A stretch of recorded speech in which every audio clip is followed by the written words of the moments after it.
Hello everyone, welcome to today's class. दोस्तों, आज की इस क्लास में हम बात करेंगे अलजेब्रिक एक्सप्रेशंस के बारे में। तो चलिए शुरू करते हैं। बात करते हैं अलजेब्रिक एक्सप्रेशन के बारे में। लेकिन इस अलजेब्रिक एक्सप्रेशन के बारे में जानने से पहले हमें इन शब्दों के बारे में, इन वर्ड्स यानी कि जो टर्म दिए इन सब के बारे में जानना जरूरी है। चलिए इन सब के बारे में पहले बात करते हैं। सबसे पहला है कॉन्स्टेंट्स। कॉन्स्टेंट किसे कहते हैं? तो कॉन्स्टेंट का मतलब क्या होता है? तो जब भी अलजेब्रिक एक्सप्रेशंस पढ़ेंगे तो उसमें बार बार टर्म आ जाएगा कांस्टेंट। तो कांस्टेंट मतलब क्या होता है? तो एक ऐसा मतलब जिसकी वैल्यू फिक्स्ड हो, जिसकी फिक्स्ड वैल्यू होती है, जिसकी वैल्यू बदलती नहीं है, उसको हम लोग कांस्टेंट बोलते हैं। जैसे एग्जांपल में 1, 2, 3, 4, 5, 6 ऐसे ऐसे जो नंबर्स लिखे गए हैं, -1, -7, 2/3, मतलब जिसकी वैल्यू फिक्स्ड है, एकदम बिल्कुल फिक्स्ड है, इसकी वैल्यू चेंज नहीं होती है, उसको हम लोग कांस्टेंट बोलते हैं।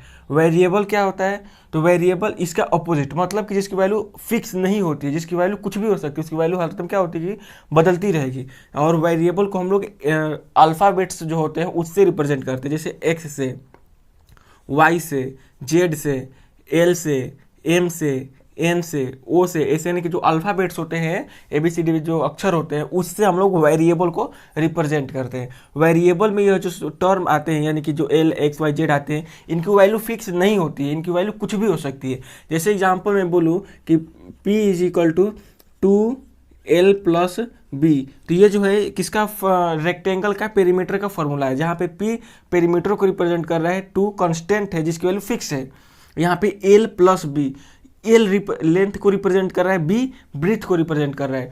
तो अलग अलग जब हम लोग रेक्टेंगल लेंगे तो उन सबका लेंथ क्या होगा? अलग अलग होगा। उन सबका ब्रीथ क्या होगा? अलग अलग होगा। तो यह जो अलजेब्रिक एक्सप्रेशन में जो वेरिएबल आते हैं, वेरिएबल इन्हीं को क्या बोलेंगे? एल क्या है? वेरिएबल है। बी क्या है? वेरिएबल है। इसकी वैल्यू फिक्स नहीं है, इसकी वैल्यू कुछ भी हो सकती है, इसकी वैल्यू बदलती रहेगी। अलग अलग क्वेश्चन में क्या होगा? इसकी वैल्यू एल की जगह पर कुछ दूसरी वैल्यू आ जाएगी, बी की जगह पर कुछ दूसरी वैल्यू आ जाएगी, मतलब कि इनकी वैल्यू फिक्स नहीं रहती है, इसकी वैल्यू बदलती रहती है। लेकिन कांस्टेंट, अगर मैं यहाँ पे 2 लिखा हूँ तो यहाँ पे भी इसका मतलब 2 है, जो यहाँ पे मतलब हुआ, मतलब कि कांस्टेंट इसकी वैल्यू फिक्स है, इसकी वैल्यू चेंज नहीं होगी। तो आप कांस्टेंट और वेरिएबल समझ गए होंगे कि कांस्टेंट और वेरिएबल क्या होते हैं। चलिए अब बात करते हैं अलजेब्रिक एक्सप्रेशन क्या होते हैं। तो जब कांस्टेंट्स को और वेरिएबल को, यानी कि जब कांस्टेंट और वेरिएबल को प्लस या फिर माइनस या फिर मल्टीप्लाई या फिर डिवाइड, इन चारों में से किसी को या फिर चारों के चारों से कंबाइन कर दिया जाए, मतलब ये है कि जब कांस्टेंट को और वेरिएबल को साथ में आपस में कंबाइन कर दिया जाता है इन्हीं चारों में से किसी को लेकर, तो उससे बनता है अलजेब्रिक एक्सप्रेशन। फॉर एग्जांपल देखिए, एक्स क्या है? X is a variable. अभी बताया कि वेरिएबल को कैसे रिप्रेजेंट किया जाता है। तो वेरिएबल को जो इंग्लिश अल्फ़ाबेट्स होते हैं उससे रिप्रेजेंट किया जाता है, इसकी वैल्यू फिक्स नहीं होती है। तो यहाँ पे एक्स क्या है? एक वेरिएबल है। और 2 क्या है? यहाँ पे देखिए 2 क्या है? कांस्टेंट, इसकी वैल्यू क्या है? फिक्स्ड है। तो जब इस वेरिएबल को और इस कांस्टेंट टर्म को हम कंबाइन कर दें इन चारों में से किसी का भी एक का यूज करके, जैसे मैं प्लस करके यूज करके इसको एक्सप्रेस कर दिया, तब ये जो पूरा बना इसको हम लोग अलजेब्रिक एक्सप्रेशन बोलते हैं। फॉर एग्जांपल देखिए, मैं लिखूँ x डिवाइडेड बाई 2। तो देखिए यहाँ पे x वेरिएबल है, 2 कांस्टेंट है। तो वेरिएबल और कांस्टेंट को हम कंबाइन कर रहे हैं, एक में मिला रहे हैं। कैसे मिला रहे हैं? डिवाइड के साइन के साथ। कुछ भी हो सकता है, जैसे मान लीजिए यहाँ पे लिख रहा हूँ y -7। तो यहाँ पे y क्या है? वेरिएबल है। y क्या है? वेरिएबल है। 7 क्या है? कांस्टेंट है। और वेरिएबल को और इस कांस्टेंट को हम लोग कैसे कंबाइन कर रहे हैं? तो माइनस के साइन के साथ, यानी कि माइनस साइन लगाकर इनको आपस में कंबाइन कर दे रहे हैं। तो ये पूरा ये जो बना इसको हम लोग अलजेब्रिक एक्सप्रेशन बोलते हैं। इसको क्या बोलते हैं? Algebraic expression. आई होप कि आप कांस्टेंट समझ गए होंगे, वेरिएबल समझ गए होंगे और अलजेब्रिक एक्सप्रेशन समझ गए होंगे। तो अभी आपने देखा कि अलजेब्रिक एक्सप्रेशन में क्या कर रहे थे, तो एक वेरिएबल ले रहे थे और एक कांस्टेंट टर्म ले रहे थे। एक ये वेरिएबल था और एक कांस्टेंट था। अब यहाँ पे इसको हम लोग या तो प्लस के साथ या फिर माइनस के साथ या फिर मल्टीप्लाई के साथ या फिर डिवाइड के साथ, इन चारों में से किसी का भी एक का यूज करके इस वेरिएबल को और कांस्टेंट को क्या कर सकते हैं? कंबाइन कर सकते हैं। ये समझ गए। लेकिन अब बात करते हैं कि टर्म क्या होता है। तो टर्म क्या होता है, तो टर्म में भी हम लोग कोई कांस्टेंट को या फिर किसी वेरिएबल को या फिर दो अलग अलग वेरिएबल को जब हम लोग प्लस और माइनस के साथ कंबाइन करते हैं उसको हम लोग टर्म बोलते हैं। देखिए जैसे एक एक्स क्या है, एक वेरिएबल है, वाई क्या है, एक वेरिएबल है, एक्स भी एक वेरिएबल है, वाई भी एक वेरिएबल है। अगर मैं इन दोनों वेरिएबल को मैं क्या कर दूं, प्लस साइन के साथ इसको क्या कर दूं, कंबाइन कर दूं, तो ये एक टर्म कहलाएगा और ये एक टर्म कहलाएगा। टर्म क्या होता है, तो टर्म सिंपली आप ऐसे समझ सकते हैं कि टर्म क्या होता है, तो प्लस और माइनस जिन दो वर्ड्स को अलग कर रहे हैं उसी को टर्म बोलेंगे। जैसे एग्जांपल मान लीजिए कि x माइनस 5, तो देखिए x क्या है, एक वेरिएबल है, 5 क्या है, कांस्टेंट है। इन दोनों को कौन कंबाइन करने की कोशिश कर रहा है, माइनस, कंबाइन माइनस कंबाइन कर रहा है, तो ये एक टर्म हुआ और ये एक टर्म हुआ। तो इसमें कितने टर्म है, इसमें 2 टर्म, इसमें कितने टर्म है, 3 टर्म है। मैं सिंपली सिर्फ एक जेड लिख दूँ तो इसमें कितने टर्म है, एक टर्म है। तो आप टर्म समझ गए होंगे। एक और एग्जाम्पल लेता हूँ, जैसे लिखिए, देखिए मैं लिखूँ x plus y minus z, तो ये देखिए ये कैसे बना है, एक वेरिएबल x लिया गया है, एक वेरिएबल y लिया गया है और एक वेरिएबल z लिया गया है। इन तीनों को साथ में कैसे कंबाइन किया जा रहा है, तो x और y को प्लस के साथ कंबाइन किया जा रहा है, y और z को माइनस के साथ कंबाइन कर दिया जा रहा है। तो अब देखिए प्लस से पहले ये एक और ये एक, कितने टर्म हुए, 3 टर्म हुए। तो टर्म आप कैसे पहचानेंगे, तो सिंपली जब भी किसी अलजेब्रिक एक्सप्रेशन में जो कांस्टेंट या फिर जो वेरिएबल होते हैं, कांस्टेंट या फिर वेरिएबल को जो प्लस और माइनस जो अलग कर रहे होते हैं उन्हीं को टर्म बोलते हैं। देखिए जैसे यहाँ पे प्लस इसको और इसको अलग कर रहा है, माइनस इसको और इसको अलग कर रहा है, तो कितने टर्म हुए, 1 2 3 टर्म हुए। मल्टीप्लाई नहीं होना चाहिए, मल्टीप्लाई और डिवाइड नहीं होना चाहिए। जैसे एग्जांपल में मैं कह दूं कि x इंटू एक्स, बोलूँ कि y इंटू वाई स्क्वायर, इसमें कितने टर्म है, तो इसमें देखिए आप बोलेंगे कि ये एक हुआ, एक दो हुआ, 2 टर्म हुआ। लेकिन सिंपली आप पहले भी पढ़ चुके हैं कि जब इसको मल्टीप्लाई करेंगे x इंटू एक्स को, तो ये हो जाएगा एक्स स्क्वायर। तो देखिए ये दोनों मल्टीप्लाई होकर एक ही टर्म बन गया। फिर यहाँ पे देखिए, यहाँ पे भी देखने में लग रहा है कि आपको क्या है, 2 है, लेकिन जैसे ही आपको मल्टीप्लाई करेंगे y और y स्क्वायर को, तो ये क्या हो जाएगा, y क्यूब हो जाएगा। तो देखिए ये क्या हो गया, सिंगल टर्म हो गया, ये क्या हो गया, सिंगल टर्म हो गया। तो इसलिए हम लोग मल्टीप्लाई वाले साइन को और डिवाइड वाले साइन को, टर्म को काउंट करने में इसको हम लोग यूज नहीं करते हैं। टर्म कैसे अलग होंगे, तो सिर्फ और सिर्फ प्लस और माइनस के साइन के साथ। जैसे एग्जांपल में देखिए y प्लस वाई स्क्वायर, ये देखिए इसमें एक y है और एक y स्क्वायर है, इन दोनों को प्लस साइन क्या कर रहे हैं, अलग कर रहे हैं। प्लस के इधर एक y है, प्लस के इधर एक y स्क्वायर, इन दोनों को आप चाह कर भी ऐड नहीं कर सकेंगे, ये हमेशा ऐसे ही रहेंगे। तो इसमें 2 टर्म हुए, कितने टर्म हुए, इसमें 2 टर्म हुए। लेकिन मल्टीप्लाई के केस में ऐसा नहीं होता है। तो आई होप कि आप टर्म पहचानना समझ गए होंगे।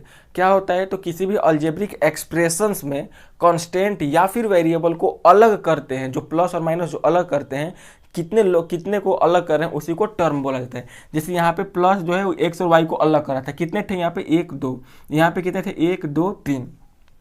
तो आप टर्म समझ गए होंगे, क्या होता है कांस्टेंट, ये भी समझ गए होंगे, वेरिएबल समझ गए होंगे और अलजेब्रिक एक्सप्रेशन भी समझ गए होंगे। तो चलिए अब बात करते हैं टाइप्स ऑफ अलजेब्रिक एक्सप्रेशंस के बारे में कि अलजेब्रिक एक्सप्रेशंस कितने प्रकार के होते हैं। चलिए अब बात करते हैं टाइप्स ऑफ अलजेब्रिक एक्सप्रेशंस के बारे में।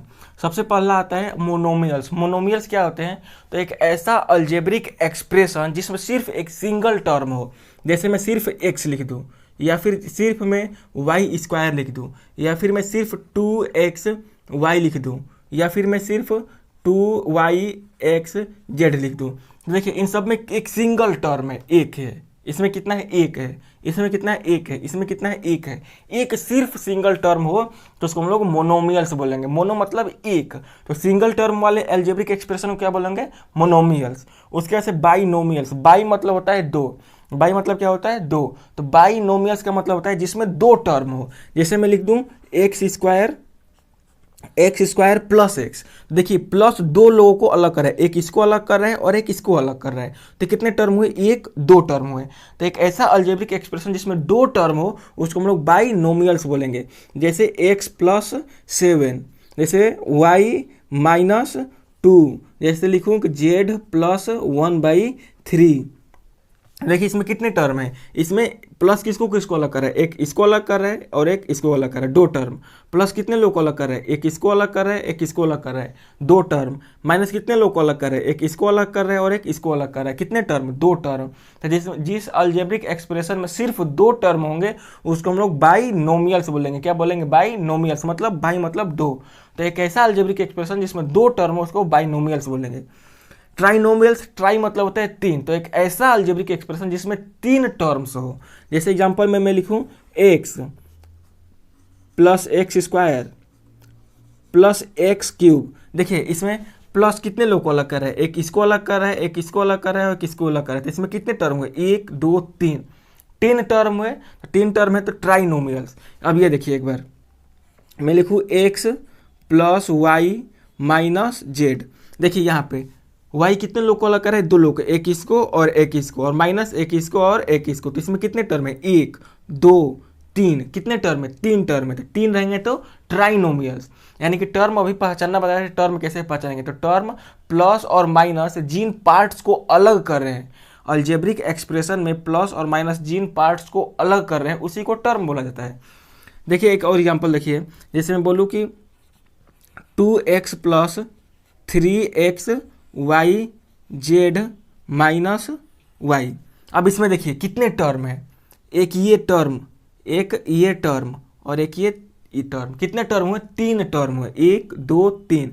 प्लस और माइनस जिस अलजेब्रिक एक्सप्रेशन जितने पार्ट्स को अलग कर रहे हैं उसी को टर्म बोलते हैं। तो एक दो ये तीन, तीन टर्म है। तो तीन टर्म है तो उसे क्या बोलेंगे, ट्राइनोमियल्स बोलेंगे। अब आता है कि पोलिनोमियल्स क्या होते हैं। तो जिस अलजेब्रिक एक्सप्रेशन में तीन से ज़्यादा टर्म होते हैं उसको हम लोग पोलिनोमियल्स बोलेंगे। जैसे कि ए बी सी डी, इसमें देखिए कितने टर्म है, एक दो तीन चार टर्म है। तो तीन से ज़्यादा टर्म होंगे तो क्या बोलेंगे, पोलिनोमियल बोलेंगे। जैसे एग्जांपल में x square plus x plus y square plus y plus 7। फिर से देखिए यहाँ पे x plus y plus 2xy plus 7। देखिए इसमें कितने टर्म है, प्लस कितने लोग को अलग, कितने पार्ट्स को अलग करें, एक दो तीन चार पाँच। इसमें कितने टर्म है, पाँच टर्म है। तो तीन से ज़्यादा टर्म रहेंगे तो क्या बोलेंगे, पोलिनोमियल बोलेंगे। इसमें कितने टर्म है, एक दो तीन चार, कितने टर्म है, चार टर्म है। तो तीन से ज़्यादा टर्म रहेंगे तो उसे क्या बोलेंगे, तीन से ज़्यादा टर्म रहेंगे तो उसे बोलेंगे पोलिनोमियल्स। तो आई होप कि आप मोनोमियल्स, बाइनोमियल्स, ट्राइनोमियल्स और पोलिनोमियल समझ गए होंगे। तो चलिए अब बात करते हैं कि अलजेब्रिक एक्सप्रेशंस का एडिशन और उनका सब्ट्रैक्शन कैसे किया जाता है। चलिए बात करते हैं कि कैसे ऐड करेंगे। जैसे क्वेश्चन में दिया है कि ऐड, इसको और इन तीनों को क्या करना है, ऐड करना है। जब भी आपको सिंपली ऐड करना हो तो क्या करिए कि जितने भी लाइक टर्म्स हैं, जितने भी लाइक टर्म का मतलब क्या हुआ, जैसे जिनका वेरिएबल सेम है। जैसे यहाँ पे एक्स स्क्वायर, यहाँ पे एक एक्स स्क्वायर, यहाँ पे एक्स स्क्वायर। तो जितने भी लाइक टर्म्स वाले हैं, जितने भी लाइक टर्म्स हैं उन सबको साइन के साथ एक साथ लिख दीजिए। जैसे मैं एक्स स्क्वायर को एक साथ लिख रहा हूँ, जैसे यहाँ पे लिख रहा हूँ 5x स्क्वायर, और एक्स स्क्वायर इसमें कहाँ पे, ये है, तो इसको साइन के साथ लिखिए -8x स्क्वायर, और एक्स स्क्वायर कहाँ है, यहाँ पे है, तो +7x स्क्वायर। अब एक्स स्क्वायर टर्म सारा लिख दिए। अब देखिए एक्स वाला टर्म लिखिए साइन के साथ, ये क्या है, -7x लिखिए यहाँ पे, -7x। उसके बाद से यहाँ पे है +2x, और यहाँ पे क्या है, -x। एक्स वाला भी टर्म लिख दिए। अब कांस्टेंट टर्म यानी कि जिसकी वैल्यू फिक्स, देखिए कांस्टेंट है, तो यहाँ पे क्या है +3, यहाँ पे क्या है -5, यहाँ पे क्या है -2। यानी कि जब भी आपको अलजेब्रिक एक्सप्रेशंस का ऐड करना हो तो सबसे पहले लाइक टर्म वाले जो लाइक टर्म है इन सबको एक पास एक साथ विद साइन के साथ लिखिए। सभी जितने भी टर्म्स हैं लाइक टर्म्स उन सबको साइन के साथ लिखिए। जैसे यहाँ पे एक्स स्क्वायर को लिखा, एक्स को लिखा, सभी कांस्टेंट को एक साथ लिखा, सभी लाइक टर्म्स को एक साथ लिखने के बाद अब करना स्टार्ट करिए। देखिए यहाँ पे इसको और इसको मैं पहले कर रहा हूँ। तो जब भी आपको दो टर्म्स को ऐड या फिर सब्ट्रैक्ट करना हो तो क्या करेंगे, तो सबसे पहले कॉफिशिएंट देखिए। कॉफिशिएंट क्या होता है, एक बार कॉफिशिएंट समझ लीजिए। तो किसी भी वेरिएबल के साइड में यहाँ पे पास में जो लिखा हुआ टर्म होता है उसी को वेरिएबल बोलते हैं। जैसे x का जो कोफिशिएंट है 7 है, उसी प्रकार से बोलूँ एक्स स्क्वायर 8x², तो इसका जो कोफिशिएंट है एक्स स्क्वायर का वो क्या है 8 है। यानी कि जो वेरिएबल के साथ जो नंबर लिखा होता है, यानी कि वेरिएबल के साथ जो नंबर लिखा होता है उसको कोफिशिएंट बोलते हैं। जैसे मैं बोलूँ कि -7y, तो y का कोफिशिएंट क्या है -7। मैं बोलूँ x, तो x का कोफिशिएंट क्या है, तो यहाँ पे कुछ नहीं है तो आप यहाँ पे 1 मान सकते हैं, तो x का कोफिशिएंट क्या है 1। मैं बोलूँ -x, तो यहाँ पे कुछ नहीं है तो आप यहाँ पे 1 मान सकते हैं, तो x का कोफिशिएंट क्या है -x का कोफिशिएंट क्या है -1। तो कोफिशिएंट आप समझ गए होंगे, यानी कि वेरिएबल के साथ जो ये फिक्स्ड टर्म लिखा गया होता है इसी को क्या बोलते हैं, कोफिशिएंट बोलते हैं। तो अब देखिए, तो जब भी जो दो टर्म्स को ऐड या फिर सब्ट्रैक्ट करना हो तो सिंपली आप कोफिशिएंट को प्लस माइनस करेंगे। देखिए यहाँ पे है क्या है, ये माइनस है और ये क्या है प्लस में है, एक माइनस में और एक प्लस में है, तो क्या करेंगे माइनस करेंगे, बड़े वाले में से छोटे वाले को घटाएंगे, तो 8 में से 5 जाएगा तो क्या हो जाएगा 3। आप अब कौन से टर्म का कोफिशिएंट लिए थे x² का, तो आप भी यहाँ पे x² लगा दीजिए। अब देखिए यहाँ पे 8 बड़ा था कि 5 बड़ा था, 8 बड़ा था तो 8 का साइन क्या है माइनस, तो आप यहाँ पे माइनस लगा दीजिए। अब देखिए आप +7x² +7x², यहाँ पे माइनस, देखिए इसको अब इसको कर रहा हूँ, इन दोनों को एक्स वाले टर्म का माइनस सब्ट्रैक्शन और एडिशन कर रहा हूँ। यहाँ पे इसका कोफिशिएंट कितना है 2 और यहाँ पे इसका कोफिशिएंट क्या है -7। तो एक माइनस में और एक प्लस में है, तो जब अपोजिट साइन होंगे, एक माइनस में और एक प्लस में है तो अपोजिट साइन होंगे, तो बड़े वाले में से छोटे वाले को घटा दीजिए, तो 7 में से 2 जाएगा तो कितना हो जाएगा 5। अब कौन से टर्म को लिए थे एक्स वाले टर्म को, तो यहाँ पे एक्स लगा दीजिए। अब साइन कौन सा हुआ, तो इन दोनों में कौन बड़ा था 7 बड़ा था कि 2, 7, तो 7 का साइन क्या है माइनस, तो यहाँ पे माइनस रहने दीजिए। अब फिर से इसको -x को ऐसे ही रहने दीजिए। फिर देखिए 3 और 5 करेंगे तो क्या होगा, एक 3 प्लस में 5 माइनस में, अनलाइक साइन से, तो जब अनलाइक साइंस होते हैं तो बड़े वाले न्यूमरल वैल्यू में से छोटे लोग घटा देंगे, तो 5 में से 3 जाएगा तो 2। साइन क्या लगेगा, तो साइन जो बड़ा न्यूमरल वैल्यू है, तो बड़ा 5 है, इसका साइन क्या है माइनस, यहाँ पे -2 बच गया। और फिर आगे देखिए, यहाँ पे देखिए अभी भी x² वाला टर्म बच गया है, तो x² का कोफिशिएंट यहाँ पे क्या है -3 और यहाँ पे x² का कोफिशिएंट क्या है +7। तो एक माइनस में और एक प्लस में है, तो जब अलग अलग साइंस होते हैं तो क्या करेंगे, बड़े वाले न्यूमरल वैल्यू में से छोटे वाले न्यूमरल वैल्यू को माइनस कर देंगे, तो 7 में से 3 जाएगा तो कितना हो जाएगा 4। अब यहाँ पे साइन किसका लगेगा, प्लस का कि माइनस का, तो जो बड़ा है, तो बड़ा क्या है साइन, तो यहाँ पे साइन किसका 7 का साइन क्या है प्लस, तो यहाँ पे क्या हो जाएगा प्लस। अब कौन से टर्म का आप एडिशन सब्ट्रैक्शन कर रहे थे x² का, तो आप यहाँ पे वो वाला टर्म लिख दीजिए। फिर अब यहाँ पे देखिए ये x का टर्म देखिए, यहाँ पे x का कोफिशिएंट क्या है -5, यहाँ पे x का कोफिशिएंट क्या है -1। दोनों को दोनों निगेटिव है, दोनों का साइन सेम है, तो जब सेम साइन हो, जब क्या हो, जब सेम साइन हो तो उस केस में क्या करेंगे, जब सेम साइन हो तो उस केस में हम क्या करेंगे कि इन दोनों को न्यूमरल वैल्यू को ऐड कर देंगे, तो 5 और 1 क्या हो जाएगा 6 हो जाएगा, लेकिन साइन माइनस वाला ही लगेगा। अब कौन से टर्म का आप लेकर एडिशन सब्ट्रैक्शन कर रहे थे एक्स वाले का, तो आप वो वाला टर्म लिख दीजिए। अब देखिए ये भी माइनस में, ये भी माइनस में, तो न्यूमरल वैल्यू को सिंपली ऐड कर दीजिए, 2 और 2 8 4, और साइन किसका लगेगा माइनस का लगेगा, तो ऐसे ही क्या हुआ एडिशन हो गया। अब चलिए बात कर लेते हैं कि सब्ट्रैक्शन कैसे होता है। चलिए अब बात करते हैं कि सब्ट्रैक्शन कैसे करेंगे अलजेब्रिक एक्सप्रेशन का। देखिए क्वेश्चन लिखा है सब्ट्रैक्ट दिस फ्रॉम दिस, यानी कि इस वाले को पूरे इतने को इसमें से माइनस करना है, तो जिसमें से माइनस करना है उसको तो ऐसे ही लिख दीजिए, इसमें से माइनस करना है तो इसको तो ऐसे ही लिखिए, ऐसे ही इसको लिख देंगे 3x² + 4x -6, इसमें से माइनस करना है, इसमें से माइनस करना है, किसको, इसको माइनस करना है, इसको क्या करना है, इस वाले को माइनस करना है, 2x² -5x + 7, इस पूरे में से इस पूरे को क्या करना है माइनस करना है, तो आप लिख दिए। अब देखिए जब भी जिस टर्म यानी कि जिस वैल्यू को माइनस कर रहे हैं, यानी कि जिस किसी को माइनस कर रहे हैं यहाँ पे, इन सब का साइन चेंज कर देंगे, सबका साइन क्या कर देंगे चेंज कर देंगे, माइनस है तो प्लस में, प्लस है तो माइनस में, और इसको ऐसे ही लिखे रहने देंगे। तो ये तो जो लिखा है इस पूरे को ऐसे ही लिखे रहने देंगे, इसको 3x² + 4x -6 इसको ऐसे ही लिखा रहने देंगे। अब जिसको माइनस कर रहे हैं, इस वाले को माइनस कर रहे हैं, इन सभी टर्म का, इसमें जितने भी टर्म्स लिखे गए हैं इन सभी टर्म का साइन चेंज कर देंगे। अब देखिए यह प्लस 2x² है ना, तो इसको लिख देंगे माइनस 2x²। ये देखिए माइनस 5x लिखा है ना, तो इसका साइन क्या है, माइनस में, तो इसका साइन चेंज कर देंगे, प्लस 5x कर देंगे। अब देखिए ये प्लस 7 है ना, तो इसको कर देंगे माइनस 7। यानी कि जिस वैल्यू को आप सब्ट्रैक्ट कर रहे हैं, जिसको आप सब्ट्रैक्ट कर रहे हैं, इनके सभी टर्म के साइन को चेंज कर दीजिए। जैसे ये प्लस में था तो माइनस में, ये माइनस में था तो प्लस में, ये प्लस में था तो माइनस में। अब उसके बाद से एडिशनल प्रॉपर्टी लगा दीजिए। क्या करेंगे, तो सभी लाइक टर्म को एक साथ लिखिए। तो सभी लाइक टर्म को एक साथ लिखिए, 3x² माइनस 2x², x² वाला मैं एक साथ लिख रहा हूँ विद साइन, साइन के साथ। फिर यहाँ पे देखिए प्लस 4x, ये क्या है 4x, और x वाला टर्म यहाँ पे कितना है प्लस 5x। यहाँ पे कांस्टेंट टर्म -6, यहाँ पे कांस्टेंट टर्म -7। अब देखिए यहाँ पे दोनों का टर्म सेम है।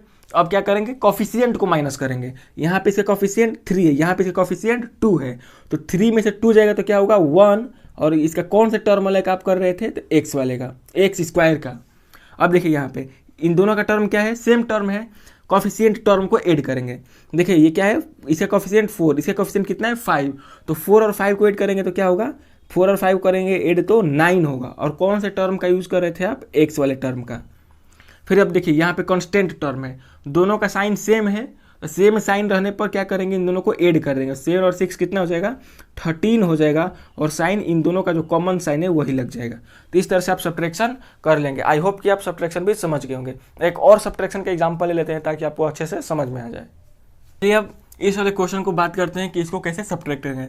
लिखा है सब्ट्रैक्ट दिस फ्रॉम दिस, यानी कि इस पूरे को इसमें से घटाना है, यानी कि इसमें से लिखे किसमें से घटाना है, a² plus b² plus 2ab, यानी कि इस पूरे टर्म में से, इस पूरे में से इसको माइनस करना है।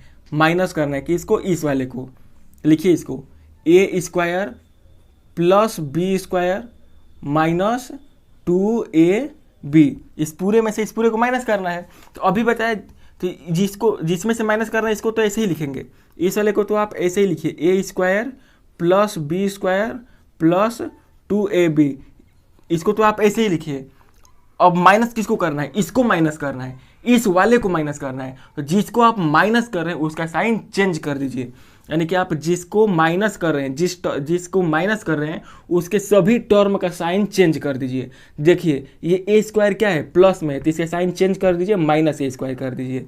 ये क्या है प्लस b², तो इसका साइन चेंज कर दीजिए, -b² कर दीजिए। ये -2ab है, इसका साइन चेंज कर दीजिए, प्लस 2ab कर दीजिए। यानी कि जिसको माइनस कर रहे हैं उसके सभी टर्म के साइन को चेंज कर दीजिए, प्लस में तो माइनस में, माइनस में तो प्लस में, चेंज करके लिख दीजिए। अब उसके बाद से क्या करेंगे, सभी लाइक टर्म्स को एक साथ लिखेंगे। यहाँ पे देखिए a² और यहाँ पे -a², यहाँ पे प्लस b², यहाँ पे -b², यहाँ पे प्लस 2ab प्लस 2ab, और यहाँ पे प्लस 2ab, और ये भी क्या हो गया प्लस 2ab। अब माइनस करना स्टार्ट करिए। देखिए ये a² में से a² को घटाएंगे तो क्या हो जाएगा 0, b² में से b² को घटाएंगे तो क्या हो जाएगा 0। अब ये देखिए दोनों का टर्म ab है, ये भी टर्म ab है, सेम टर्म है, सेम टर्म है, तो कॉफिशिएंट को ऐड करिए। 2 और 2 को ऐड करेंगे तो कितना होगा 4, और कौन सा टर्म था, ab वाला टर्म था, तो ab लिख दीजिए। तो ये क्या हो गया, आपका आंसर हो गया। आई होप कि आप एडिशन और सब्ट्रैक्शन समझ गए होंगे कि अलजेब्रिक एक्सप्रेशंस का मल्टीप्लिकेशन, एडिशन और सब्ट्रैक्शन कैसे करते हैं। आगे वाली क्लास में हम बात करेंगे मल्टीप्लिकेशन के बारे में। तो आज की क्लास में इतना ही बस, धन्यवाद।